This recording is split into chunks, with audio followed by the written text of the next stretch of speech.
ako yung may asap out.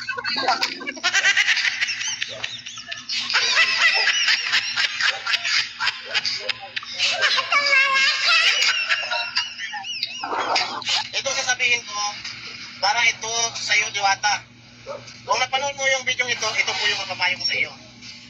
Alam mo, Diwata, huwag kang mainis, huwag kang malagalit sa mga nagpa-picture, nagpa-vlog sa iyo, at nagpapa-shoutout sa iyo. Bakit? Kasi lahat ng mga yan ay sila ang dahilan bakit ka sumikat. Isipin mo na lang, kung wala yung mga vlogger na yan, wala yung mga taong nagpapapicture sa iyo, at wala yung taong nagpapa-shoutout sa iyo, sa tingin mo ba, mayroon bang pupunta sa iyo? Subukan nyo na lang na sa lugar mo na yan, wala ka. Di ba wala nang pupunta sa iyo? Dahil ikaw ang hinahabol nila, ikaw ang hinahanap nila dahil sikat ka. At sumikat ka dahil lamang sa mga vlogger at sa mga nagpa-picture sa iyo at sa mga nagpapa-shoutout sa iyo, yung mga taong nag-idolo sa iyo. Dapat wag mo silang kagalitan dahil hindi mo ba alam na ang mga tao na yan ay nanggaling pa sa ibang mga lugar. Mayroon nanggagaling sa mga probinsya, nanggagaling sa Mindanao, nanggagaling sa Visayas. Tapos pagdating dito sa Maynila, pagdating sa lugar mo, ini-snap mo.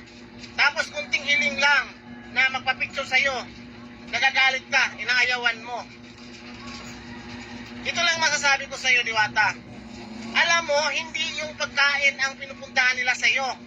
Dahil ang pagkain na yan, makabili sila kung saan man nila gusto. Mas masarap pa. Alam mo kung sino ang pinupuntahan nila, kung ano ang pinupuntahan nila, ay yung makapagpa-picture, yung makita ka dahil inadulo ka nila, at yung makapag-vlog, yung mga vlogger na yan. Yung mga vlogger na yan, hindi na yan pupunta sa iyo kung hindi ka na magpapakita, kung hindi ka na mag-entertain sa kanila. Dahil yan silang lahat ang nakapagpapasikat sa iyo. Sa totoo naman, pag walang mga yan, hindi ka sumikat ngayon. Hindi pupuntahan yung pagkain mo. Dahil napakalayong lugar, titiis yung init ng panahon para lang mapuntahan ka. Kaya itong mapapayo ko, kung sakalin mang bago